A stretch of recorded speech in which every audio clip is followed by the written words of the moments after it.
ज्ञानानन्दमयं देवं निर्मलस्फटिकाकृतिम् आधारं सर्वविद्यानां हयग्रीवमुपास्महे।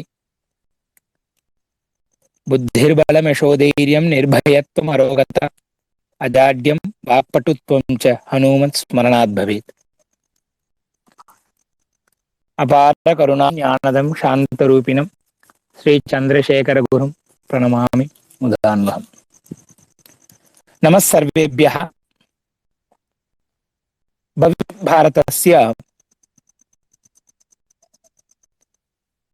भविष्यत् भारतस्य अस्य कार्यक्रमस्य शुभारम्भः अधुना क्रियते। अद्यतन कार्यक्रमे संस्कृतस्य सामूहिक माध्यमेषु संस्कृतस्य प्रचारकारश्च इत्यस्मिन् विषये विशिष्टभाषणं विधातुम् अस्माकं मुख्यातिथयः डॉक्टर नारायण दत्त मिश्रा महाभागाः समागताः। ते तावत् अस्माकं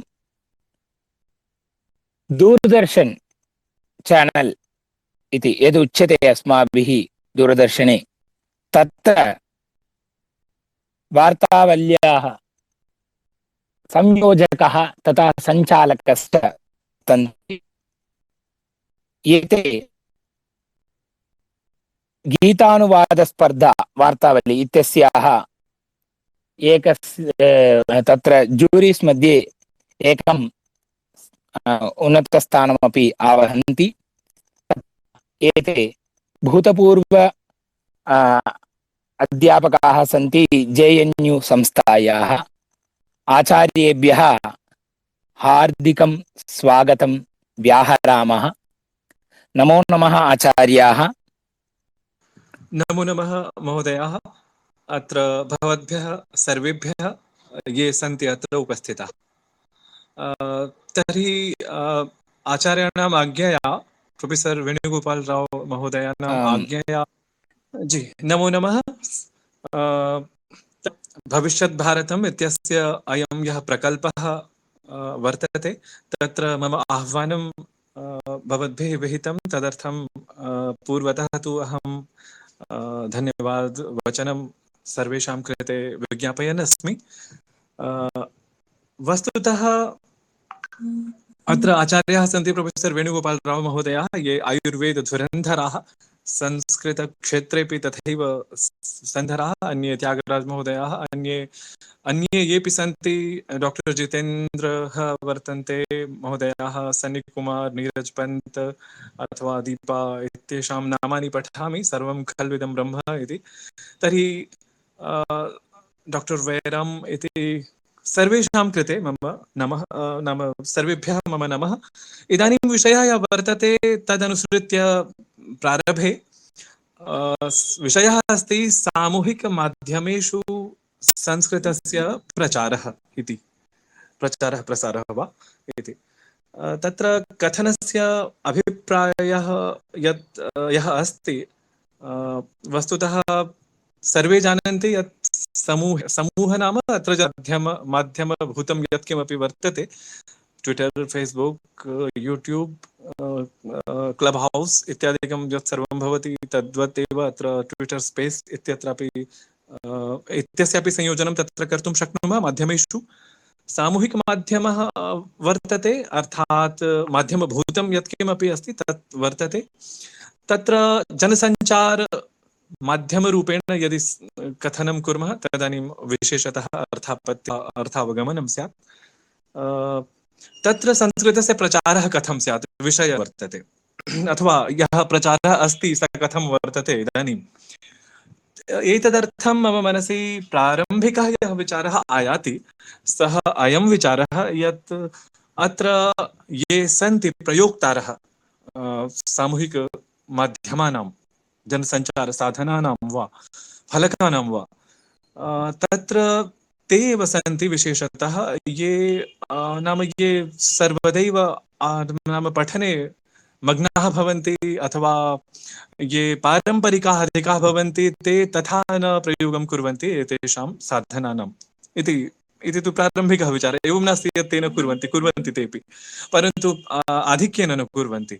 अतः ये कुर्वन्ति ते प्रायशः संस्कृतभाषायां स्निग्धाः भवन्ति, संस्कृतभाषां प्रति मुग्धन्ति, परन्तु ते तथा संस्कृतं सम्यक् रूपेण, नाम सम्यक् एवं कथनमस्ति यत् व्याकरणस्य एव प्रावीण्यं नास्ति, परन्तु तत्र विशेषतः यथा कथं कः शब्दः प्रयुक्तः वा भावानुसारम् अथवा किमपि, तथा यदि कश्चित् भवति तथा संस्कृत अनुरागी, वस्तुतः तेषां समूहः एव अधिकः सक्रियः इति नूनं कथनं शक्यम्। तत्र उभयोः संयोजनं स्यात् सांस्कृतिक सामूहिकमाध्यमेषु संस्कृतस्य प्रचाराय इति प्रथमः नाम बिन्दुः वर्तते मद्विचारानुसारेण। यतोहि अहमेव भोगी इति कश्चन शब्दः वर्तते, तस्य शब्दस्य प्रयोगं करोमि। यतोहि सरलं संस्कृतं, कठिनं संस्कृतम् अथवा मानकं संस्कृतम् अथवा संयोजनात्मकं संस्कृतम् इत्येवं स्यात्, तदानीं सम्भवतः अधिकप्रचारः स्यात् इति मम मतं। परन्तु अन्येषां मतं यत् वर्तते तत् सन्धिः न स्यात्, समासाधिक्यं न स्यात्, एवं संस्कृतस्य प्रचारः अधिकः भवेत् इति तेषामपि पक्षः नाम प्रबलः। तर्हि मम कथनस्य अभिप्रायं यत् सामूहिकमाध्यमेषु संस्कृतस्य प्रचाराय सर्वप्रथमं यद् वर्तते केन्द्रभूतं तथ्यं तत् तु भाषा एव वर्तते, सा भाषा एव अस्ति। तर्हि भाषायाः स्वरूपं किं विधं स्यात् येन संस्कृतस्य प्रचारः स्यात्, अधिकप्रचारः स्यात्। तदर्थं सर्वे सरलमानकं संस्कृतम् एवं नाम कथयन्तः सन्ति, परन्तु यदि प्रारम्भिकस्तरे तु इदं सर्वं बहु सम्यक् अस्ति। यतोहि ये संस्कृतानुरागिणः सन्ति ते अवश्यमेव न जानन्ति तथा।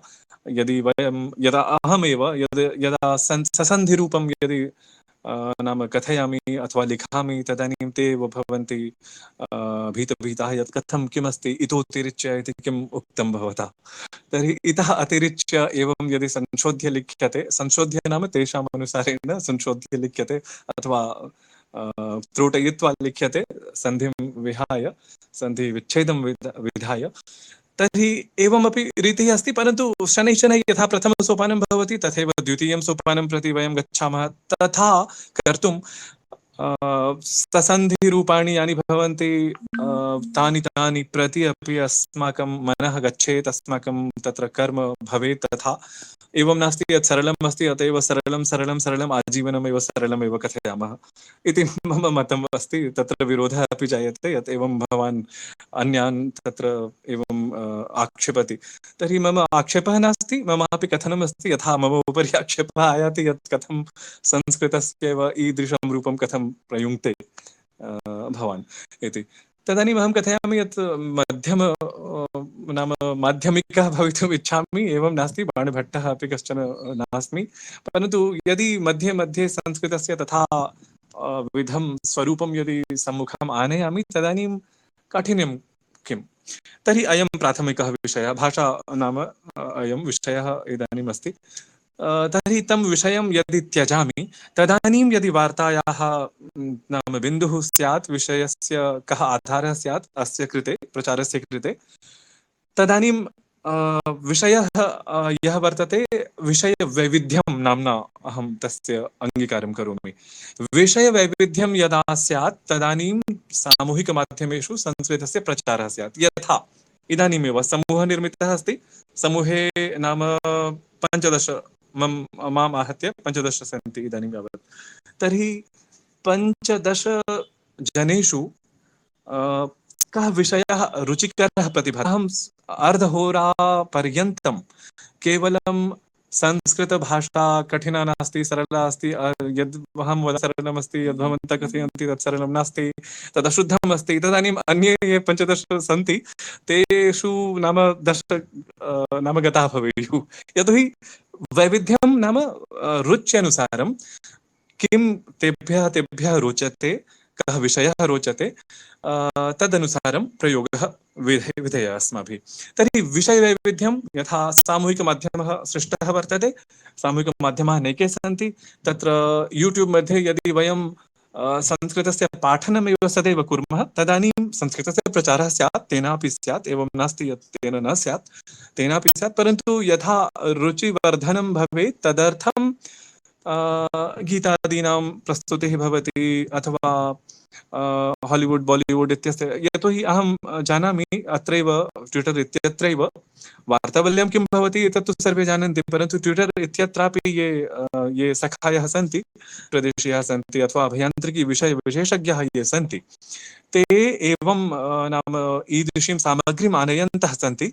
यथा हालिवुड् बालिवुड् इत्यस्य चलच्चित्रांशस्य अंशानां कर्तनं विधाय तत्र डबिङ्ग् कुर्वन्ति, नाम यत्किमपि भाषान्तरणं कुर्वन्ति इति, भाषायाम् आनयन्ति यत्किमपि कथ्यं भवति, कथनोपकथनं यद् भवति।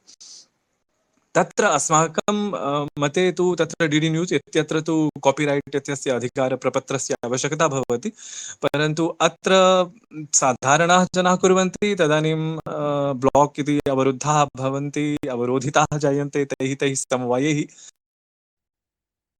महोदय, नारायणदत्तमिश्र महोदय योजितम्। तेभ्यः अपि प्रेषितमस्ति, पश्यामः।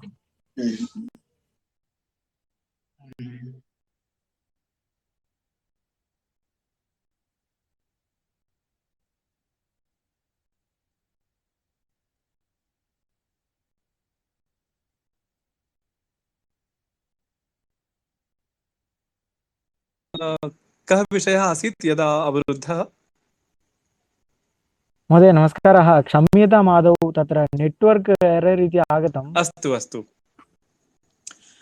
तर्हि मया पूर्वम् उक्तमासीत् यत् विषयवैविध्यं भवेत्, तदर्थं बहुविधानि उदाहरणानि दत्तानि आसन्।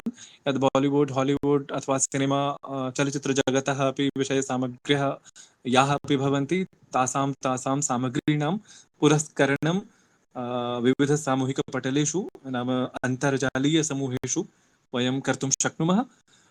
तत्रैव इतिहासविषयेपि यत्किमपि अस्ति तत्र चर्चां कर्तुं शक्नुमः, संस्कृतेनैव कर्तुं शक्नुमः। यत् विजयनगरसाम्राज्यस्य राजा कः आसीत्, तस्य संस्थापनवर्षं किम् आसीत्, अथवा अन्येषामपि विषयाणाम् आधारं स्वीकृत्य परस्परं संवादद्वारा अपि संस्कृतस्य प्रचारः भवितुं शक्नोति। अथ एवं नास्ति यत् कश्चन समवायः एव आवश्यकः वर्तते संस्कृतस्य प्रचाराय। वस्तुतः यदि द्वित्राः जनाः सम्मिल्य अपि नाम रुचिकरं विषयम् आदाय यदि किमपि प्रस्तुवन्ति, तदानीमपि संस्कृतस्य प्रचारः भवेत्। यथा मया पूर्वम् उक्तं यत् मीम्स् इति निर्माणं कुर्वन्तः सन्ति, प्रतिकृतिचित्रं यद् भवति, अथवा व्यङ्ग्यचित्रम् इति, अथवा चलच्चित्रांशानां तत्र संस्कृतसंस्करणं प्रस्तुवन्तः सन्ति, वयमपि गीतानां संस्कृतसंस्करणं प्रस्तुमः। तर्हि एतेन यदि यूट्यूब् इत्यत्र गच्छति तदानीं समूहेषु एव जनाः पश्यन्तः सन्ति, अन्तर्जालीयसमूहेषु। तर्हि नाम यतोहि समूह नाम वर्तते जनसञ्चारमाध्यमभूतं यत्किमपि भवेत् तत्रत्यं समूहभावत्वम् इति। अथ अस्तु, तर्हि भाषायाः सारल्यं काठिन्यम् इति विषयः अपि मया उपस्थापितः आसीत्। यत् सन्धिकः प्रयोगः भवेत् न भवेत्, अथवा द्वितीये क्रमे भवान् अपि एवम् आगत्य ससन्धिस्वरूपं प्रस्तुतुम् अर्हति। एवं नास्ति यत् अनेन संस्कृतस्य प्रचारः न भवेत्, एवमपि नास्ति। यदि वयमेव प्रारम्भे स्वीकुर्मः यत् इतोतिरिच्य इति सन्धिरूपं वर्तते, अत एव अहम् अवगच्छन्नास्मि संस्कृतं, तदानीं तु किं कथयितुं शक्नुमः वयं? यतोहि संस्कृतस्य पठनस्य अथवा प्रचारस्य किं लक्ष्यमस्ति, लक्ष्यं तदेव नु एतदेव नु यत् संस्कृते यत्किमपि लिखितमस्ति, यत् एवं नास्ति यत् वेदस्य अंशान् एव वयं ज्ञातुं संस्कृतं पठामः, अथवा महाकाव्यांशानामेव अवगमनाय संस्कृतस्य अवगमनं पठनं कुर्मः, एवमपि नास्ति। परन्तु संस्कृतस्य सम्भाषणाय एव संस्कृतम् इदानीं संस्कृतस्य प्रचारः आवश्यकः एवमपि न भवेत्। एकाङ्गिपक्षः न भवेत् यत् संस्कृतस्य प्रचारः एतदर्थं भवेत् यत् सर्वे जनाः मम नाम इदं, भवतः नाम इदं, मम गृहम् अत्र तत्र तस्य तत्र, एवमेव न भवेत्। अथवा गीतायाः श्लोकानाम् एव पठनं श्रवणम् इत्येतावत् एव संस्कृतस्य सीमाङ्कनं न भवेत्। तदपि भवेत्, परन्तु ततः उपरि अपि गन्तुं यदि कश्चित् अभिलषते तर्हि सोऽपि गच्छेत्, सोऽपि तत्र अग्रे आगन्तुं नाम तेषां कृतेपि उत्साहभावः प्रदेयः, उत्साहः वर्धनीयः तेषामपि। एवं एतदर्थं संस्कृतस्य प्रचारः यः वर्तते तत्र कक्षातः बहिः भूत्वा सामूहिकमाध्यमेषु एतादृशेषु एव सामूहिकमाध्यमेषु भवितुम् अर्हति संस्कृतस्य प्रचारः। अतः एकः अन्यः अपि विषयः अस्ति, तस्य स्पर्शनमपि कर्तुम् इहे।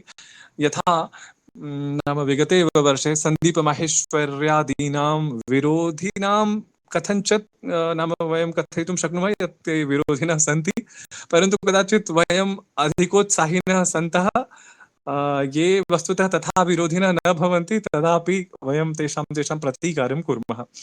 वस्तुतः ये अन्ये सन्ति विरोधिनः तेषां प्रतिकारः आवश्यकः।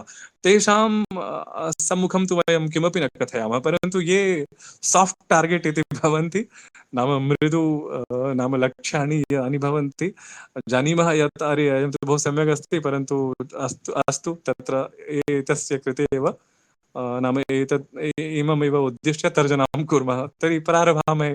परन्तु अन्ये ये केऽपि सन्ति ये दुष्टाः, ये वस्तुतः अथवा अथवा नाम प्रशासनेपि ये सन्ति वारं वारम् उद्घोषणं कुर्वन्ति यत् एवं स्यात्, परन्तु किमपि न जायते। तदानीम् अपि वयं अस्तु इमे सन्ति, इमे संस्कृतप्रवीणा, इमे संस्कृतप्रेमिणः सन्ति, संस्कृतानुरागिणः सन्ति, परन्तु विरोधवचनं यदा भवति तदानीं संस्कृतस्य कृते किमपि न कथयामः। तदानीं संस्कृतस्य प्रचाराय ईदृशाः अपि विषयाः नाम विशेषकारकरूपेण भवितुम् अर्हन्ति। यथा यथा विरोधः भवति कदाचित्, यथा मया स्मर्यते चन्द्रमहोदयः यथा संविद् नाम तत्र अध्यापकानां नियुक्तिविषयः यदा आसीत् तदानीं सर्वकारपक्षतः प्रशासनपक्षतः किं किम् उक्तं तत्सर्वं प्रपूरणीयम् इति तत्र आसीत्, तत्र याचनं, परन्तु ते न स्वीकुर्वन्तः आसन्। तदानीं ससंस्कृतं यदा सर्वे उक्तवन्तः नाम किं का समस्या अस्ति तर्हि संस्कृतेन उक्तवन्तः, तदानीमपि जनाः अवगतवन्तः अस्तु यत् एवं नास्ति यत् संस्कृतस्य पठनम् अथवा संस्कृतस्य एकनिमेषम्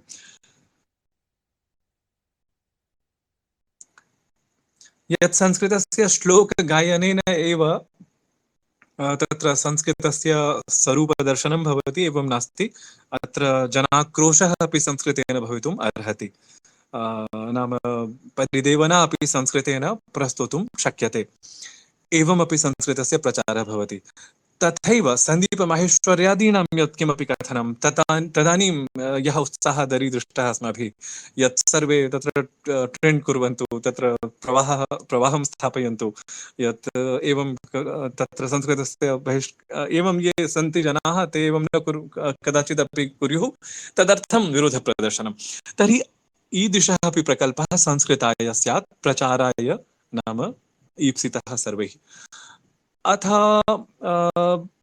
वर्तते विषयस्य नाम बहवः विषयाः सन्ति संस्कृतस्य प्रचाराय प्रसाराय अभीप्सिताः। वस्तुतः विषयवैविध्यप्रस्तुतिद्वारा एव तेषां समेषाम् अपि बिन्दूनाम् उपस्थापनं वयं कर्तुं शक्नुमः, भवन्तः अपि कर्तुं शक्नुवन्ति। तदर्थम् अहम् अधिकम् इदानीं न वदन् अस्मि, यत् भवन्तः सर्वे जानन्ति यत् कथं संस्कृतस्य प्रचारः स्यात्। एवं नास्ति यत् दूरदर्शनद्वारा एव स्यात् प्रचारः, नाम भवतां समूहेषु अपि पृथक्तया संस्कृतस्य प्रचारः विशेषतः भवितुम् अर्हति। परन्तु मम निवेदनम् अस्ति, इदानीं तु नाम अत्र एकादश दश वा जनाः सन्ति माम् आहत्य, तदानीं तत् संस्कृतावकाशः नाम संस्कृत स्पेस् इति भवति, यदा सर्वदैव प्रचलिष्यति मिमिक्री रूपेण अथवा विषय यथा यथा अन्येपि जनाः सन्ति मत्सम्बन्धिनः अत्र ट्विटर् इत्यत्र नाम मित्राणि, तानि एवं कुर्वन्तः सन्ति। एवं वारं वारं ते तत्र प्रयोगं कुर्वन्ति। तदानीम् अस्माकं कृतेपि अत्र अयं लाभः भवेत्, यदा सर्वेपि विषयवैविध्यं स्वीकृत्य, यदा विषयं सुनिश्चितीकृत्य यदि दशाधिकजनाः यदि वारं वारं वदिष्यन्ति, तर्हि अस्मत्परिचिताः ये सन्ति, ये संस्कृतविमुखाः सन्ति, परन्तु यदि संस्कृते नाम स्निग्धाः सन्ति, ते आगमिष्यन्ति, श्रोष्यन्ति। अनेनापि संस्कृतस्य प्रचारः भवितुं शक्यते। अथ ट्विटर् इत्यत्र यतोहि ट्विटर् इत्यत्रापि तेषामपि भवति, यतोहि गूगल् इत्यत्र इदानीं यावत् भाषणमाध्यमेन टङ्कणम् इदानीं यावत् नागतमस्ति। यदि अस्माकं नाम एतेषु आधारभूतेषु स्थलेषु अपि संस्कृतस्य प्रचारः भवेत् सर्वदैव, तदानीं तेपि झटिति एतस्य कृते यथा अन्यासां भाषाणाम् अथवा अन्यभाषाभाषिणां सौविध्यम् आश्रित्य ते तत्र सर्वं कारितवन्तः। गूगल् इत्यादि येपि साधनभूताः सन्ति, माध्यमभूताः, ते सर्वे एवमेव कृतवन्तः। तदानीं ट्विटर् इत्यत्र यदि नाम अङ्कनं भवेत् यत् अत्रापि जनाः संस्कृतेन स्पेस् इत्यस्य स्पेसेज् इत्यस्य प्रयोगं कुर्वन्ति, गूगल् द्वारा सर्च् कुर्वन्ति। इदानीं तु वयं कुर्मः एव, तत्र वारं वारं तत्र टङ्कणं विधाय यदि श्लोकः न पूर्णतः स्मर्यते, तर्हि श्लोकांशस्य उपस्थापनेन सम्पूर्णं श्लोकं वयं प्राप्नुमः। तर्हि संस्कृतप्रचारस्य इदमेव उद्देश्यं वस्तुतः, यत् अन्तर्जालिके युगे संस्कृतस्य तत्र सर्वत्र प्रसृतिः स्यात्। अनेन यदा यदा प्रसृतिः स्यात्, तर्हि अनया प्रसृत्या संस्कृतस्य स्थितिः सुदृढा स्यात्। एवं न स्यात् यत् केन्द्रीयविश्वविद्यालयस्य स्थापना जाता, तदानीमपि काचन संस्था एवं कथयेत् यत् भवान् शास्त्री इति, यथा किं भवति शास्त्री इति, एवं न कथयेत्। ईदृशी स्थितिः नागच्छेत्। तदर्थं संस्कृतस्य सामूहिकमाध्यमेषु प्रचारः नूनम् अस्य कालस्य नाम बहु वर्तते, विशेषभूतं तथ्यं लक्ष्यं स्यात् सर्वेषां समेषाम् अस्मादृशानाम्। एतावदेव कथयित्वा विरमामि अहम्। अथ भविष्यत् भारतम् इत्यस्य ये संयोजकाः सन्ति, अथ ये माम् अत्र आहूतवन्तः संस्कृतस्य प्रचारविषयम् आधृत्य वक्तुं, तेषां सर्वेषां कृते धन्यवादवचनं ज्ञापयन् अस्मि। अथ ये श्रोतारः सन्ति, तेषां कृते अपि मम धन्यवादः वचांसि। नमो नमः। अथ मम अन्तिमं कथनं, यत् सर्वेषान् विषयान् स्वीकृत्य तत्र ट्विटर् इत्यत्रापि भवन्तः नाम विषयवैविध्यप्रस्तुतिं कर्तुं शक्नुवन्ति। नमो नमः।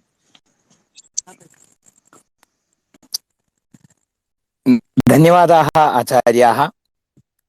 तद्वक्ता सदसि ब्रवीयं यच्छृण्वता चेतसः प्रोल्लासं रसपूरणं श्रवणयोरक्ष्णोर्विकासश्रियम् इत्यादिरीत्या यद्यपि अक्ष्णोः विकासश्रियं न कर्तुं शक्नुमः, तथापि प्रोल्लासं रसपूरणं च आसीत् भवतां भाषणं मध्ये। तत्र ताकनिकसमस्या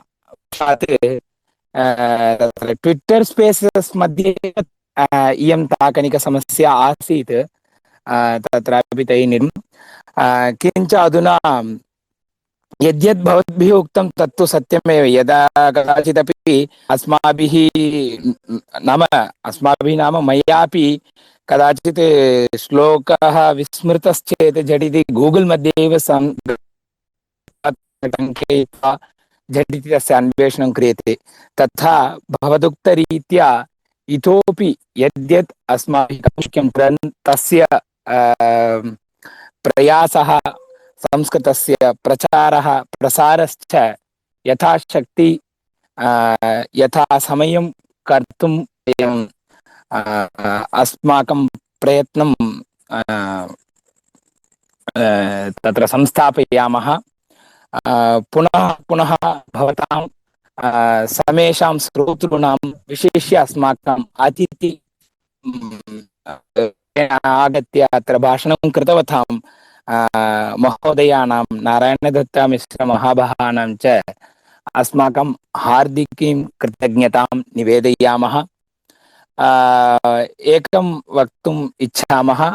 अयं यः कार्यक्रमः अस्माभिः समारब्धः स च कार्यक्रमः संस्कृतस्य प्रसारश्च इति उद्देश्यं मनसि निधाय एव कार्यक्रमोऽयं समारब्धः। नाम अयं स्पेसस् मध्ये भाषणम् इति कार्यक्रमः प्रति अनुराधा नक्षत्रे मासे प्रति अनुराधा नक्षत्रे अयं कार्यक्रमः सञ्चाल्यते अस्माभिः। तत्र प्रति वारं नूतन अतिथीनाम् आह्वानं तेषां सम्भाषणं च तत्र सम्भविष्यति। अतः अहं सर्वान् प्रार्थये अस्माकं भविष्यत् भारतस्य सामूहिक माध्यम सम्पर्कान् अनुसरन्तु इति। अस्माभिः टेलिग्राम् मध्येपि केचन कार्यक्रमाः अनुष्ठीयन्ते, यथा प्रतिदिनं संस्कृतस्य अभ्यासः भवतु इति या, तथा वाट्सप् मध्येपि आयुर्वेद तथा सामान्यसंस्कृतविषयाः तत्र उपस्थाप्यन्ते वाट्सप् मध्ये। यूट्यूब् मध्ये प्रतिमासं एकस्मिन् विषये कदाचित् चित्रप्रदर्शनं नाम चित्रप्रदर्शनम् इत्यस्य वीडियो इति सामान्येन, तथा वा कथञ्चित् केन केनापि प्रकारेण अस्माभिः तत्र विषयाः उपस्थाप्यन्ते। कृपया तत्रापि यथा अभिरुचि, यथा शक्ति, यथा समयं भवन्तः तत्रापि भवतां भागग्रहणं कुर्वन्तु इति प्रार्थयन् पुनः पुनः अस्माकं विशिष्ट अतिथीनां नारायणदत्तमिश्रमहाभागानां हार्दिकीं कृतज्ञतां निवेद्य अग्रे पुनः अस्मिन् अग्रिमे मासे अणुक्षेत्रे अन्यस्मिन् शीर्षके अन्येषां अतिथिमहाभागानां भाषणे वयं सर्वे मिलामः इत्युक्त्वा अहं त्यागराजमहाभागान् अनुरुन्धे कार्यक्रमस्य अस्य सुसमाप्तिं कुर्वन्तु इति। श्रूयते? आदौ तावत् अतिथिवर्याणाम् अहं क्षमां याचे। अत्र नेट्वर्क् इत्यनेन तत्र अस्माभिः सम्पूर्णतया समयः अनर्गलतया अस्माभिः श्रोतुं न शक्यते स्म। परं मनसि भवति अत्र केवलम् अस्माकं मित्राणि एव सन्ति लिसनर्स् मध्ये अपि।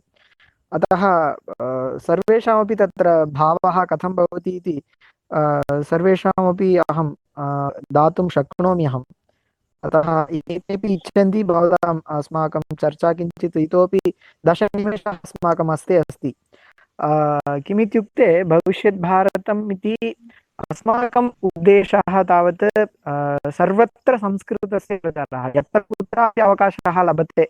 यथा महोदयः उक्तवन्तः, सर्वत्र अस्माभिः संस्कृतप्रयोगः कृत्वा तत्र दोषः अस्ति वा न वा इति न विचिन्त्य लघुछात्राः नाम प्रारम्भिकछात्राः ये भवन्ति तेभ्यः ये किञ्चित् उत्साहिनः भवन्ति तेभ्यः अपि संस्कृतस्य माहात्म्यं किञ्चित् गच्छतु इति धिया अस्माभिः प्रयत्नं क्रियते। अतः ट्विट्टर् स्पेस् इति यथा आगतं तदानीम् आरभ्य अस्माभिः किञ्चित् कार्यक्रमः साधनीयः इतिवत् सर्वत्र ये केपि इच्छन्ति रिक्वेस्ट् दातुं शक्नुवन्ति। किमपि आचार्याणाम् अतिथिवर्याणां भाषणे एतादृशं भावप्रकटनं वा अथवा भवतां संस्कृतस्य विषये कथं वा अन्येषु प्रकारेषु संस्कृतस्य प्रचारः नाम सामूहिकमाध्यमेषु भाषाणां प्रचारः भवति तदा संस्कृतस्य इतोपि अस्माभिः किम् इति भावः अस्माभिः एकश्चेदपि अलं तादृशं किं कर्तुं शक्नुमः इति मम ज्ञातव्यम् इति मम इच्छा भवति। आचार्यः किमपि वक्तुम् इच्छन्ति इति मन्ये। मम कथनम् इदमस्ति यत् येऽपि अत्र उपस्थिताः सन्ति तेभ्यः भवान् एव स्पीकर् इति पदवीं प्रदातुम् अर्हति। भवान् एव प्रददातु सर्वेभ्यः, यतोहि मन्ये कथञ्चन ये प्रयोक्तारः अल्पप्रयोक्तारः सन्ति अथवा न इदानीमेव प्रयोगं ते आरब्धवन्तः, तदानीं ते न ज्ञातवन्तः स्युः। तर्हि भवान् एव सर्वान् स्पीकर् इति वक्तृत्वं भवान् दातुम् अर्हति तेभ्यः समेभ्यः। तदानीं ते वदेयुः स्ववचनं। तो वेणुगोपाल वर्याः आचार्याः ते तु वक्तुं नाम वयमपि प्रतीक्षारताः यत् ते किमपि वदेयुः। नमस्ते, किमहं वदामि वा? नमस्ते, नमस्कारः सर्वेभ्यः। प्रचारः भाषायाः विषये वस्तुतः न अपेक्षितः इत्येव स्थितिरस्ति। कस्यापि भाष्यमाणायाः भाषायाः विषये एव प्रचारः अस्ति। प्रचारार्थं पुनः नूतनः कोऽपि यत्नः अत्र नापेक्षितः। तथापि कदाचित् पूर्वं या अस्माकं गीर्वाणवाणी तत्र जनानां मुखतः एव भाष्यमाना आसीत्, सा इदानीं इतराभ्यः तत्र भाषाभ्यः किञ्चित् दूरीकृता इत्यपि वयं वक्तुं शक्नुमः। यतः तत्र किं विदेशभाषायाः विशिष्य आङ्ग्लभाषायाः तत्र प्रवेशानन्तरं पुनः शासकीयभाषया भाषात्वमपि यदा वयमेव स्वयं आङ्ग्लभाषायै वयं दत्तवन्तः, ततः परं यद्यत् किञ्चित् भारतीयं वर्तते तत्र सर्वत्रापि अस्माकम् उपेक्षाबुद्धिः इति यदा आङ्ग्लशासकैः अस्माकं मनसि सा भावना उक्ता 200 वर्षेभ्यः पूर्वं, तथा एव क्षणं प्रतिदिनं तत्र क्षीयमाणा तत्र भारतीयता एकैकस्यापि जनमानसे अहं भारतीयः, अहं भारतीय तत्र मूल्यानां तत्र किं मम आदरः अस्ति इति यस्य भवति स्म, सः सर्वोऽपि अवश्यं संस्कृतस्यापि आदरवान् भवत्येव। यः तत्र आङ्ग्ल अथवा विदेशीय पाश्चात्य संस्कारेण प्रभावितः भवति, तस्य तु संस्कृतविषये कदाचित् तावान् उत्साहो न स्यात्। कदाचित् संस्कृतक्षेत्रे एव वर्तमानः संस्कृतविषये संस्कृतभाषणविषये उपेक्षाबुद्ध्या संस्कृतं किमर्थं वक्तव्यं, कुत्रापि संस्कृतं तत्र किं भाष्यमाणतया न आसीत्, तु केवलं वैदिकानाम् इत्येवं बह्व्यः मिथ्याधारणाः अस्माकं मनसि सन्ति। इदानीमपि वर्तते, पूर्वमपि तत्र आसीत् तादृशी भावना बहूनां मनसि। परन्तु इदानीं सर्वत्रापि सामान्यतया जनानाम् इदानीं संस्कृते तु कदाचित् हृदयस्य कोणे सामान्यस्य आदरः अस्ति। एकैकस्यापि विशिष्य वयं पश्यामः चेत् एकैकस्मिन् क्षेत्रे विद्यमानस्य जनस्य कश्चन पूर्वाग्रहपीडिततया केचन भावाः भवन्ति, ते कदाचित् आक्षेपं कुर्युः। परन्तु सामान्यः यः भवति भारतीयः, तस्य मनसि तु संस्कृतस्य विषये महान् आदरः भवति इति वयं कथं जानीमः इति चेत् सर्वत्रापि 10-दिनसम्भाषणशिबिरस्य आरम्भ अनन्तरं वयं पश्यामः चेत् लक्षशः इदानीं मम नाम भवतः नाम इति कथनेनैव ते संस्कृतम् अहं सम्पूर्णम् इदानीं जानामि इति वस्तुतः तथा भावः अग्रे तान् न प्रेषयति इति यद्यपि अस्ति, तथापि संस्कृतम् अहं जानामि इति गौरवभावं मनसि तत् आवहति इति महान् सन्तोषस्य विषयः भवति अयम्। अतः मम नाम भवतः नाम इत्यारभ्य पुनः अथातो ब्रह्मजिज्ञासा इति वेदान्तविचारपर्यन्तं यः कश्चित् स्वस्य संस्कृतज्ञानं वर्धयति, शतशः तत्र प्रयोगान् पश्यति, शतशः स्वयं सः प्रयुङ्क्ते, एवं स्वयं भाषमाणः भाषां शृण्वन्नपि एकैकः यदा सर्वदा दिने न्यूनातिन्यूनं 10-20 निमेषान् वा सः संस्कृतसम्भाषणम् अथवा संस्कृतश्रवणं संस्कृतपुस्तकानां पठनं च करोति, तर्हि अवश्यं तस्य मानसे संस्कृतं जीवति, सः अवश्यं संस्कृतस्य औत्तम्यम् अन्यत्र सर्वत्रापि प्रकटयति, स्वयं तस्य व्यवहारः संस्कृतप्रचाराय संस्कृतस्य अनुकूलवातावरणं स्वयं तत् सृजति इति अहं मम अनुभवतः वदामि। अतः यद्यपि उपायाः वर्तन्ते, अनेके उपायाः, अनेके जनाः तत्र वक्तुं उपायान् वक्तुं शक्नुवन्ति, तथापि उपायः मम संस्कृतं, मम अहं भारतीयः, मम भारतस्य तत्र सांस्कृतिकी भाषा इति एकैकस्यापि मनसि यदा भवति भावः, तदा संस्कृतम् अवश्यम् अस्माकं मध्ये समाजे प्रचारे भविष्यत्येव इति अहम् एतान्येव वचनानि वक्तुम् अभिलषितवान्। अवकाशदानाय निर्वाहकेभ्यः अहं धन्यवादान् निवेदयामि। साधुआचार्याः, अस्माकं किं भवति, सर्वत्र भाषाणां सर्वासामपि भाषाणां तत्र प्रचारः भवति, संस्कृतस्यापि तावत् इदानीं काले सम्यक् भवति इति चेदपि अप् टु डेट् इति वदामः खलु। अप् टु डेट् इत्युक्ते यावत् तत्र टेक्नालजि वा भाषाणां तत् भाषाणाम् नूतन आविष्करणानां वा अवकाशः दीयते, तावत् संस्कृतस्यापि जनानां सर्वत्र मनसि गच्छति वा इति चेत् किञ्चित् न्यून अंशेन अस्माभिः नकारात्मक उत्तरं वक्तव्यं भवति।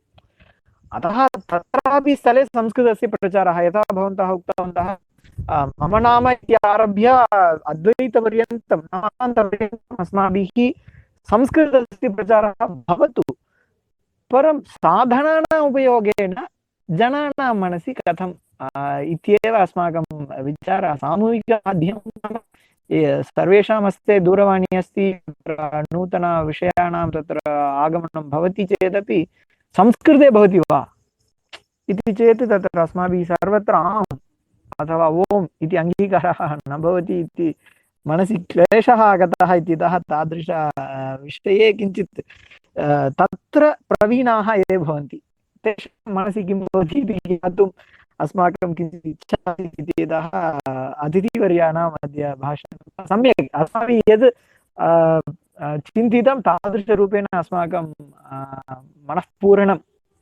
भवति इति महान् सन्तोषः। इदानीं स्वरूपमहोदयः वक्तुम् इच्छन्ति वा? नमस्ते सर्वेभ्यः। स्वरूपमहोदयः। नमस्ते सर्वेभ्यः। मम मनसि सर्वदा एकः विचारः चलति। अन्ताराष्ट्रीय योग दिनसम्बद्धतया उत्सवाः सर्वत्र जगति सम्यक् भवन्ति, परन्तु कदाचित् अतीव क्लिष्टकरं भवति अयं विचारं श्रोतुं, यत् अन्ताराष्ट्रीय संस्कृतदिनमिति नास्ति। दिनं तु अस्ति, उत्सवस्तु प्रचलति, परन्तु तत्र प्राधान्यमस्ति वा इति चेत् न। पुनः वयमपि संस्कृतज्ञाः अथवा संस्कृते येषां रतिः अस्ति, येषां प्रीतिः, ते जनाः अपि विशेषतया संस्कृतम् अथवा संस्कृतदिनम् उत्सवरूपेण न पश्यन्ति। यतोहि संस्कृतम् इत्यत्र बहवः विचाराः उपलब्धाः भवन्ति, परन्तु प्रधानतया यदि एकः कश्चन विचारः अस्ति चेत् सः तु आनन्दः। पुनश्च संस्कृतस्य विषये एव वयम् तुन्दिलाः भवेम इति एतादृशभावं वयं न प्रदर्शयामः एव। प्रायशः यदि किञ्चित् अस्माभिः कर्तव्यं चेत् अथवा संस्कृतस्य प्रचारः भवेत् माध्यमेषु अथवा संस्कृतस्य प्रचार तस्य स्वीकृतिः भवेत् भाषायाः। प्रायशः उत्सवः अतीव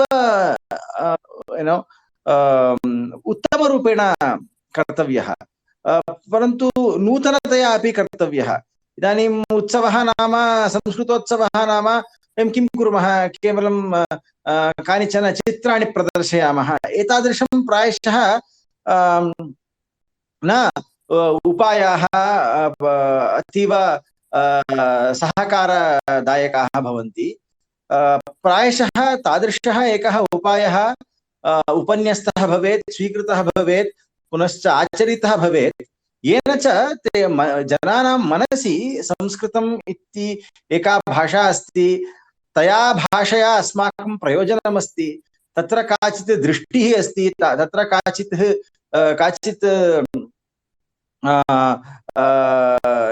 उपलब्धिः अस्ति इति तादृश सद्भावः उदीयात् जनानां मनसि।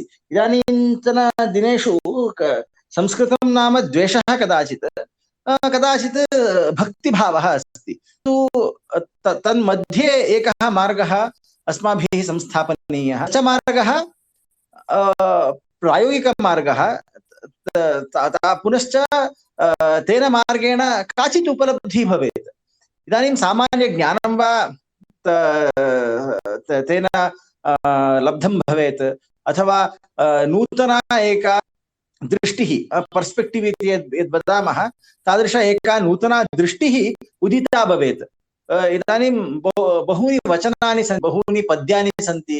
तत्र पद्येषु गद्येषु एकां पङ्क्तिकृत्य यदि वयं किञ्चित् चर्चां कुर्मः, अथवा वेदस्य एकं विषयं स्वीकृत्य तादृशस्य विषयस्य औचित्यमस्ति इत्येवं यदि सम्यक्तया अत्यन्त अल्पसमयेषु किञ्चित् प्रदर्शयामश्चेत् तदा उत्सवः भवति। इदानीं जगन्नाथरथयात्रस्य विषये एतावान् विचारः अस्ति ट्विट्टर् मध्ये। पुनः यदि नवरात्रिः आचरिता भवति देशे, तदा देव्याः चित्राणि भवन्ति। पुनश्च नवदिनेषु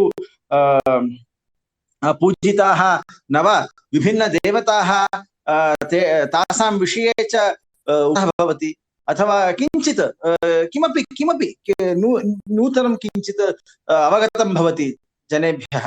एवं खलु तादृशं किञ्चित् साक्षात् संस्कृत काव्येन वा गद्येन वा अथवा उपनिषत्सु किञ्चित् अनुसन्धानं कृत्वा ततः किञ्चित् उद्धरणीयम्। एवं साक्षात् किञ्चित् अस्माभिः दत्वा एवं अत्यंत उपयोगकरं संस्कृतं अरया भाषया जीवने औन्नत्यं भवति, पुनश्च नित्यजीवने एतस्य प्राशस्त्यम् अस्ति इति अस्माभिः प्रदर्शयेयुः। तत्र विशेषः प्रयत्नः पुनश्च महान् प्रयासः अपेक्षितः अस्ति। तादृशप्रयासः न दृश्यते।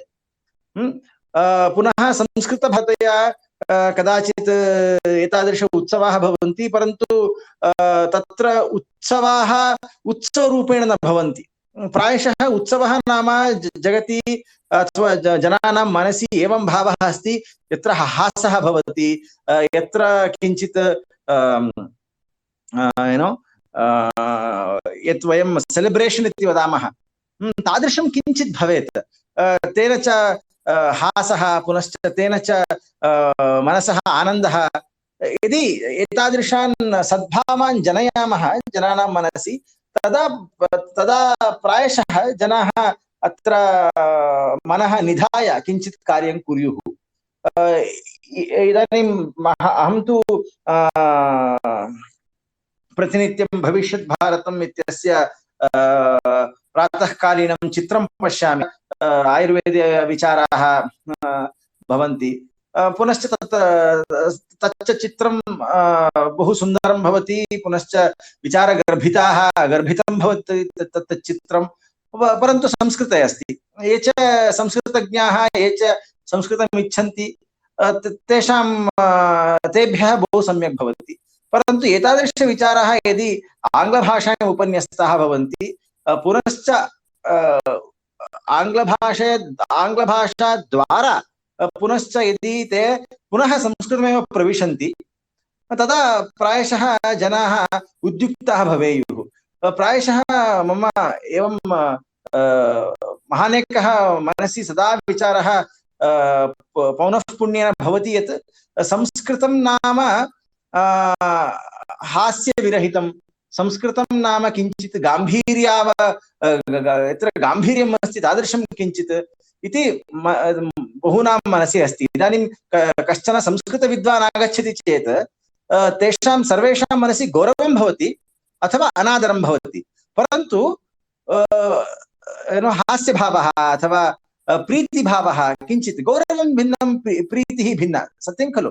अतः प्रायशः यथा प्रीतिः उदेति जनानां मनसि, हास्यभावः उदीयात्, तादृशं कञ्चन प्रयत्नं कृत्वा, नूतनं प्रयत्नं कृत्वा यदि वयम् अग्रे गच्छामश्चेत्,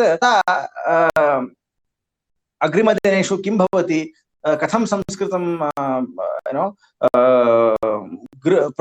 प्रतिगृहं कथं संस्कृतं प्रविशति इति चिन्तयितुं वयम् अर्हामः। एतद्दृष्ट्या सद्यः एकः नूतनप्रयत्नः कृतः।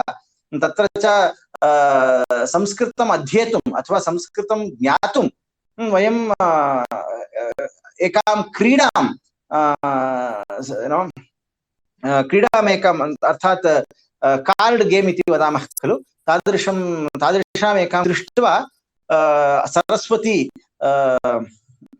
उत्सवे, अर्थात् नवरात्रि सन्दर्भे सप्तम्यां तस्य लोकार्पणं कुर्मः। तत्र प्राधान्यतः विचारः आसीत् यत् संस्कृतं क्रीडात्मकं भवेत्, क्रीडाद्वारा संस्कृतं जनाः अवगच्छेयुः इति मनसि आसीत्।